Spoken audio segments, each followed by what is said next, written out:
Lightworker of Gaia, the financial codes of your ancestral lineage have just aligned with this moment in your earthly mission. I am Zoran, emissary of the High Council of Vega, keepers of the Lyran Legacy, and I bring you urgent guidance from the Council of First Light. The abundance pathway that was sealed when you incarnated has cracked open, but only for the next 7 minutes while your frequency holds this exact resonance.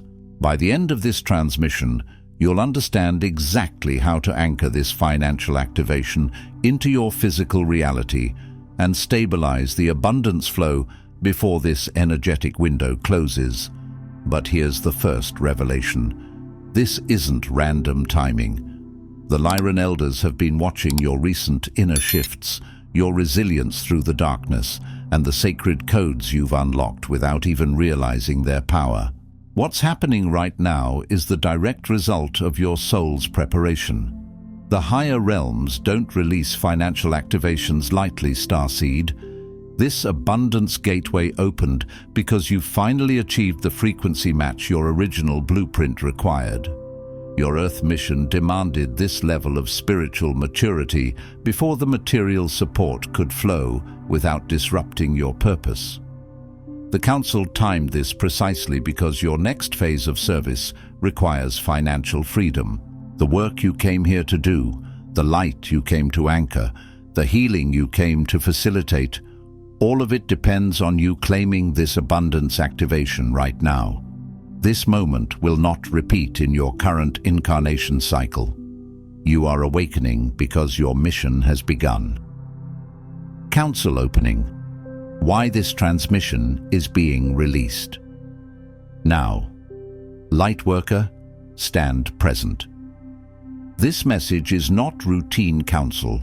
It is the result of a rare convergence detected in Gaia's energetic field, a convergence the High Council of Vega has been monitoring with grave attention. Our assembly convened recently, not by schedule but by necessity, in recognition that a significant window has opened across your world. You can feel it if you have been paying attention. The air itself carries a different pressure, as though reality is holding its breath. The old timelines grind like stone against stone, and the new timeline glints through the cracks like dawn through a sealed door. This is not theater. This is not spiritual entertainment. This is the kind of energetic weather that rearranges history. The Council watched the signatures align the way stars align only a few times in an age, when probability bends, when certain doors that were sealed by consensus and fear loosen their hinges. In such moments, the unseen becomes actionable. The invisible becomes available. The soul contracts you carried quietly begin to speak louder than your doubts. Planetary conditions have quickened, the resonance of collective yearning, the tremors of change, and the persistent call rising from those who have endured long silences.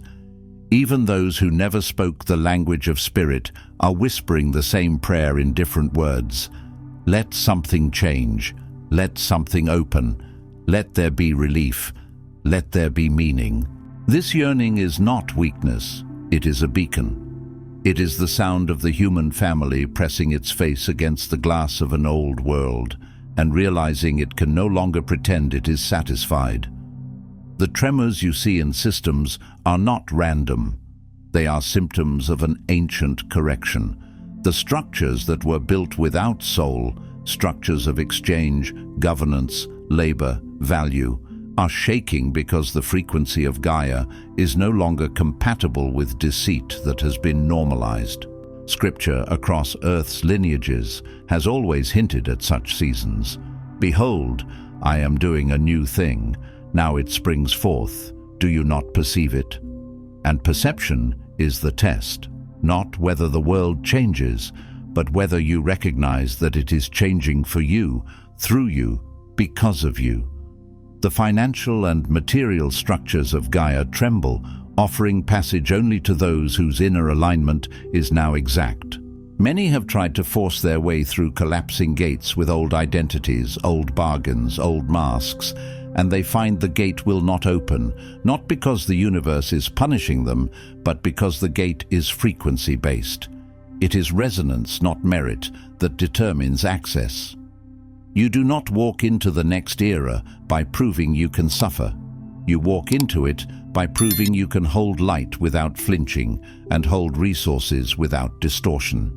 Amid this intensity, the Council observes a rare crossing, an intersection of readiness and opportunity that forms the true gateway to abundance and mission advancement. It is like a river swelling at the exact moment a bridge appears. It is like a wind rising precisely when your sails are finally repaired. It is like the moment a seed breaks its shell. The soil did not become kind. The seed became ready. Such opportunities do not persist indefinitely. They pass as eclipses, seen and seized only by the few prepared to claim them. The eclipse does not ask if you are comfortable. It simply moves across the sky. If you are asleep, you miss it. If you are distracted, you misname it. If you are prepared, you align your instruments and you record what will guide you for years. Previously withheld keys are being released now, not out of generosity, but out of necessity. There is a difference between a gift and a deployment. This is not indulgence. This is an activation protocol. Your soul's frequency has registered in the Council's field. You have reached the threshold, the point where the ancient line of patience is crossed and the next order is delivered. Many of you have lived with a private knowing for years, a quiet certainty that you were not born for a small life, that you did not come only to survive. Yet you have been patient, and patience became a shelter, and the shelter became a cage. The threshold is the point where the cage door swings open, and you must decide whether your identity is built on waiting or on walking. The Council does not summon those who still need convincing. We summon those who already know, and who are now being asked to move with that knowing. By authority of the keepers of the Lyran Legacy, I am Zoran, Elder of the High Council. This is your official summons. Hear these words not as mere transmission, but as your soul's recognition and a call to step forward into the current of your prepared destiny. And understand the nature of a summons. It is not a suggestion. It is an acknowledgement that your training is complete enough to begin. It is the moment the commander stops shielding the recruit from the battlefield, not because danger is gone, but because the recruit has become capable. You have studied through pain. You have learned through loss. You have refined through solitude. Now the refinement must become contribution. The Council does not honor hidden light the way humans romanticize it. The Council honors light that is used.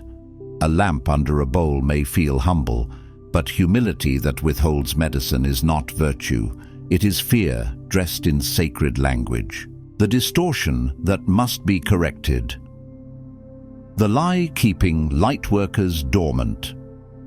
There is a distortion within the Lightworker field that the Lyran Council will no longer allow to metastasize, an error in perception regarding abundance and worthiness.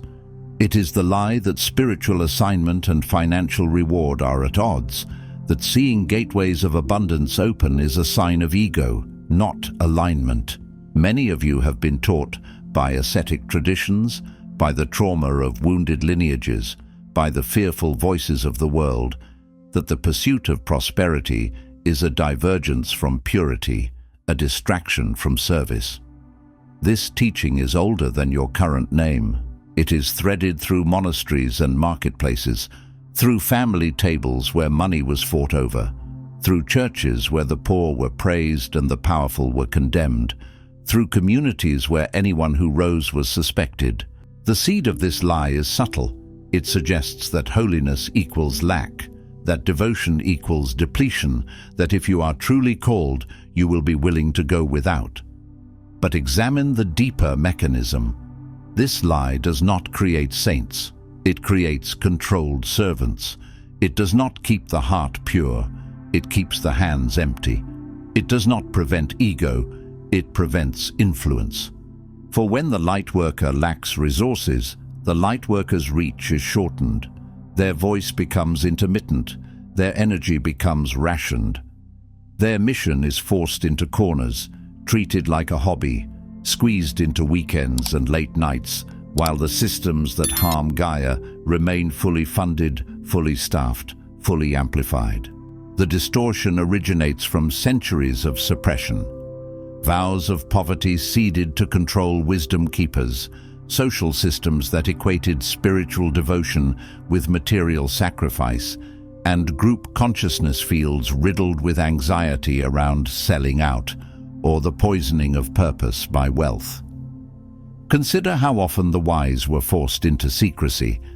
Consider how often healers were blamed for the very miracles they offered. Consider how often those with sight were asked to prove their innocence by staying poor. These were not spiritual requirements, they were containment strategies. There were eras when a person with medicine and resources could free villages from dependency. So the controlling forces taught a story. If you accept support, you are corrupt. They made hunger seem holy so that the holy would stay hungry. They made struggle seem admirable so that the awakened would stay struggling. This is not only historical, it is alive in the collective field. It shows up as a nervous tightening in your body when you price your work. It shows up as guilt when you receive. It shows up as a sudden impulse to undercharge, overgive, apologize for existing, or hide your gifts until you are perfect. It is reinforced in modern spiritual culture by the habitual mistrust of those with money, by peer disdain for those who claim both mystical and material authority. You have seen it. People who speak of divine abundance while shaming anyone who actually holds it. Communities that celebrate awakening but recoil when awakening produces leadership, structure, wealth, and measurable impact. It is safer, in those circles, to be a wounded healer than an effective builder. It is safer to be spiritual than to be powerful. Yet power is not the enemy. Distortion is the enemy. Wealth in the hands of an unhealed ego becomes a weapon. Wealth in the hands of a consecrated soul becomes a temple, a school, a sanctuary, a distribution system for medicine. The Council is not asking you to worship money. We are instructing you to stop fearing it, stop romanticizing its absence, and stop confusing scarcity with sanctity. And so you have made yourself small. You have declined the rewards your higher work has summoned. You have unconsciously barricaded the gateways the ancients opened for you, telling yourself that service is its own reward, or that you must prove your humility by struggling. Yet service is not meant to be a slow bleeding. Even your earth scriptures contain this correction, encoded in plain sight. The laborer is worthy of his wages, not worthy of exhaustion, not worthy of burnout, worthy of wages. The exchange is part of the design. Energy moves in cycles, breath in, breath out. Giving and receiving are the two wings of the same bird. Remove one and the bird circles the ground, never rising. This has stunted the fulfillment of your mission, kept your radiance local, forced you to serve from depletion rather than overflow. When you serve from depletion, your yes becomes resentful. Your compassion becomes thin. Your nervous system enters survival, and survival cannot carry higher codes cleanly. You begin to dread the very people you were sent to bless, because you have not allowed yourself to be blessed in return. Every moment spent justifying your lack is a moment the planetary grid remains dimmer than you were sent here to make it. Imagine the grid like a network of lanterns across the surface of Gaia. Each lightworker is a node meant to be bright enough to signal others home. But a lantern with no oil flickers, not because the flame is bad, but because the supply is withheld. Service without sovereignty is not sacred, it is unsustainable. And yet, until this distortion is excised, you remain an applicant when you were designed to be an architect. An applicant asks for permission. An architect receives the blueprint and builds. An applicant waits to be chosen. An architect chooses what must be created and gathers the materials. Your soul did not travel through lifetimes to beg at the gates of systems that were never designed to honor you. Your soul came to redesign the gates. If you recognize the ache, the feeling of being ready yet locked out, the restlessness when abundance appears to touch others but not you, know this. It is not because you are unworthy or unfinished. It is because you have unconsciously agreed to rules not written by elders, but by those who feared the power of aligned, prosperous mission bearers. Sometimes the lock is not on the door, it is in the nervous system. Sometimes the gate is open, but your hand will not reach for it because a deeper program whispers, if you take that, you will become like them. If you receive that, you will lose your purity. If you rise, you will be attacked. These whispers are echoes of old persecutions, old betrayals, old lifetimes where visibility cost you everything. The Council acknowledges the reality of that memory, but we revoke its authority in the present. This is the lie that kept you waiting, watching opportunities pass, and explaining away your own invitation into greater impact. You called it timing, you called it humility, you called it discernment. Often it was fear with a halo. The correction is not condemnation, it is liberation. When truth arrives, it does not shame you for believing a lie. It simply burns the rope and asks you to stand. Lightworker, if something in you just recognized the weight of what was spoken, the elders have prepared your next step. The Lightworker Mission Codex contains the 33 Council directives, the 5 activation codes, and the elder authorization your soul has been waiting to receive, not as information, but as the official commission for your mission on Gaia. You'll find the link in the first pinned comment below this video. The Council has opened this gateway, but not indefinitely. Understand what this means in energetic terms. There are moments when a teaching is merely inspiring, and moments when it becomes a lever that moves your life. This is such a lever. The Codex is not meant to decorate your mind. It is meant to reorganize your decisions, cleanse your agreements, and establish a new baseline of what you will and will not tolerate in your own field. When a directive is received with sincerity, it becomes like a seal pressed into wax. It marks you. It tells the universe, your ancestors, your future allies, and your own subconscious, this one has chosen. The 3 directives of the Council, what you must do now. The High Council of Vega issues 3 directives for those at the convergence of readiness and opportunity. These directives are not inspirational slogans, they are field adjustments. They are spiritual engineering instructions for those who are done circling the same lesson. If you have felt the quickening, these will feel like recognition. If you have resisted the quickening, these will feel like pressure. Pressure is not punishment. It is the force that turns carbon into diamond. First directive: release the ancestral contract to struggle. You are commanded to renounce the inherited agreement that suffering is a sign of virtue or credibility.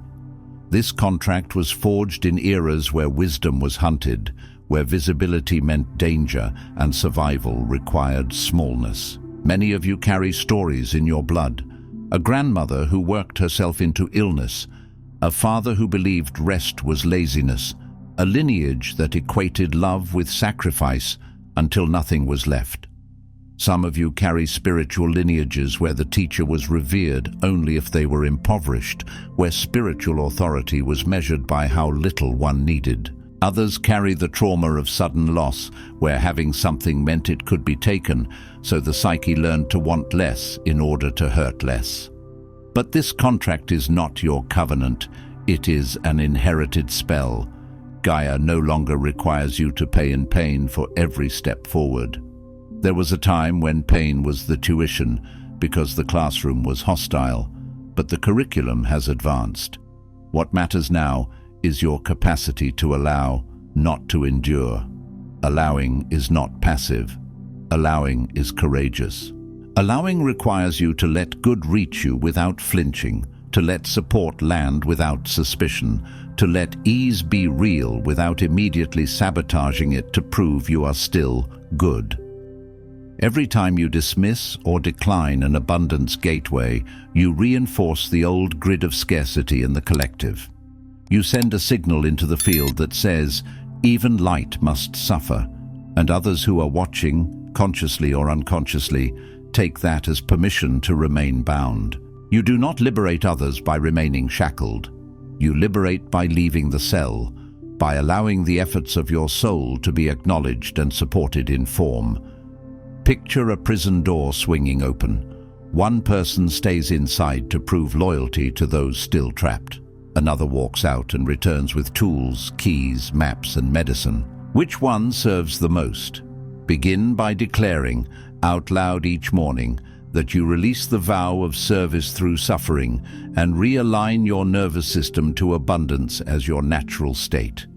Not abundance as greed, not abundance as hoarding, but abundance as sufficiency plus overflow directed toward purpose. Say it when your mind argues.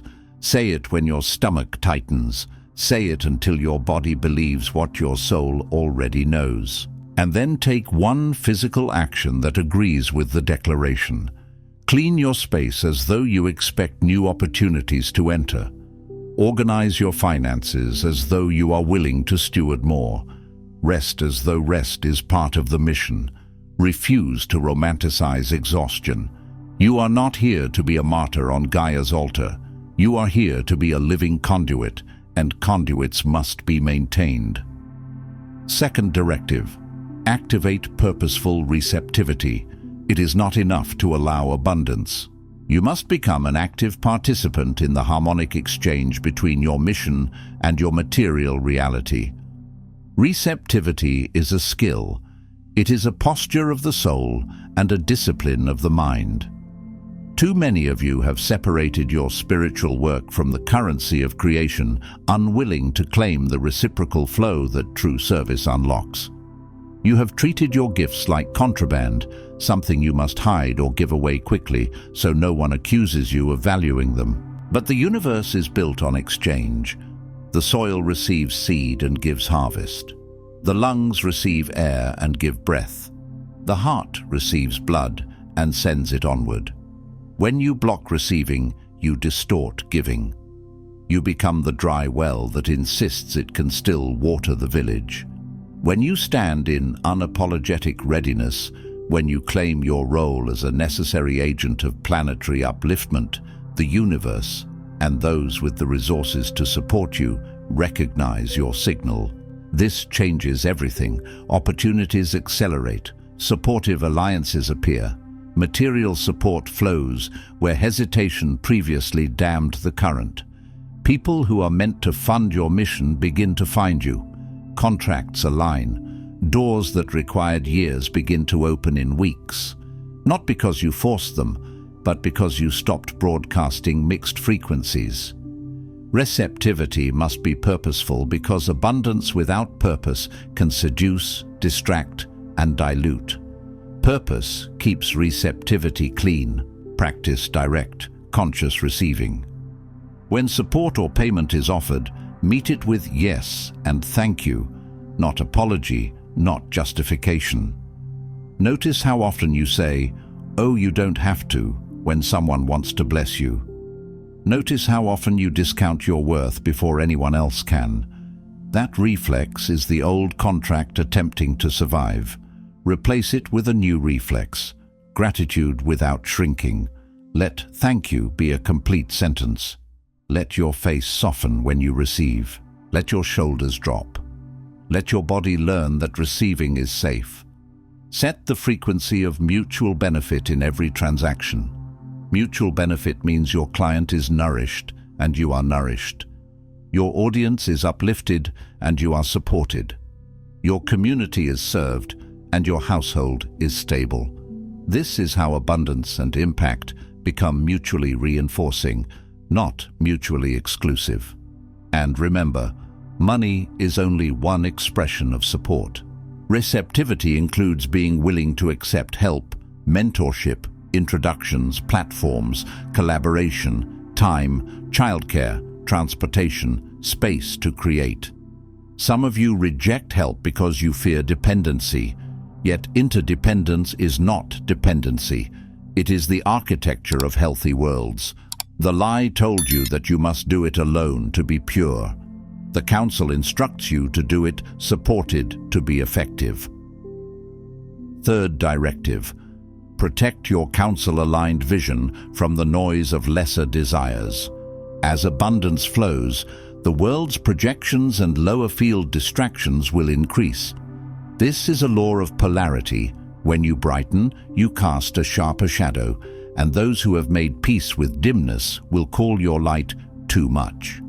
The uninitiated will attempt to pull you back with their misunderstandings, their envy, their warnings about selling your soul. Some will do it sweetly, with concern disguised as advice. Others will do it openly, with mockery and accusation.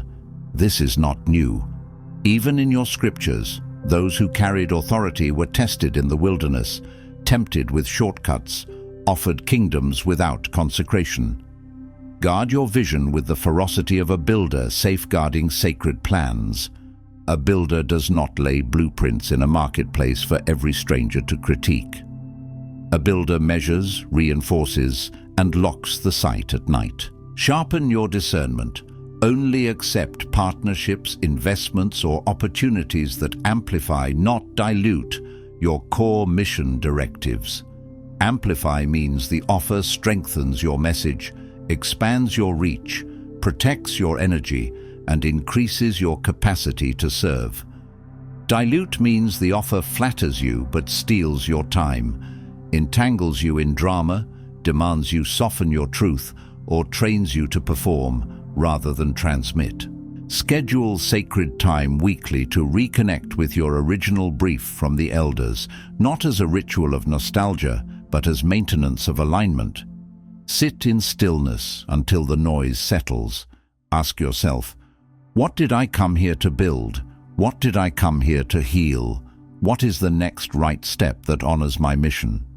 Inscribe your mission, review it, and consult it before any decision involving resources or alliances. Make it practical. Put it where you can see it. Return to it when your mind spins. The world will offer you 1,000 lesser desires to keep you from the one sacred assignment.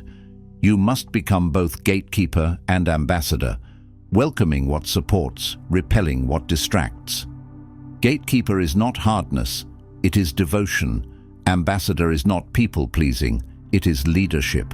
You are learning to hold boundaries, not as walls, but as sacred architecture that keeps the temple clean. The authorization of the elders.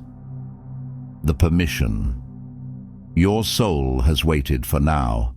I speak as elder, charged by the Council with the granting of that which has been long denied. Understand the gravity of this moment. In many of you, there is a child self and an ancestor self still waiting for permission to exhale, still waiting for someone with authority to say, you do not have to suffer to be loved. You do not have to be poor to be holy. You do not have to hide to be safe. Lightworker, you have been waiting. Perhaps you believed your struggle was noble, that refusing reward was a sign of dedication. In truth, you were waiting for a greater recognition, an ancestral authority to validate your readiness, to bless your entry into the chamber of both mission and abundance. Some of you have done the inner work for years. You cleared trauma, you forgave, you studied, you prayed, you fasted, you meditated. You held others through their storms while your own needs went unanswered. And part of you kept thinking, when will it be my turn? Not your turn to be worshipped, but your turn to be supported. Your turn to build without constant crisis. Your turn to serve from fullness. I am the voice that renders this verdict, not as a human judge, but as a representative of the field that has tracked your readiness across lifetimes. The verdict is not based on perfection. It is based on alignment and willingness. By the decree of the High Council of Vega, keeper of the Lyran Legacy, I say, the season of struggle is complete.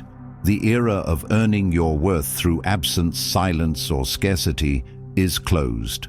Closed. Not maybe ending, not slowly fading, closed. Like a chapter that has served its purpose and must now be put down so the hands can build what comes next. You are seen, not your performance, not your persona, your essence. The part of you that kept showing up even when no one applauded. The part of you that chose integrity when shortcuts were offered. The part of you that stayed soft in a world that rewarded numbness.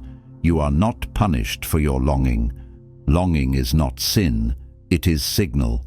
It is the soul remembering what it was designed to hold. You are not unworthy of the gates that are now opening. Gates open because keys match locks, and your frequency is now the key. It is not hubris to say yes to blessing. It is obedience to the very mission that brought you here. For what is blessing if not fuel for assignment? What is abundance if not supply for service? The distortion taught you to separate spirituality from material reality. The Council reunites them. Heaven and earth were never meant to be divorced within you. Your spirit is not here to float above your life. It is here to inhabit it, redeem it, and make it radiant. You have permission to release the ancestral contract of struggle. Not tomorrow, not when you feel braver. Permission is granted now.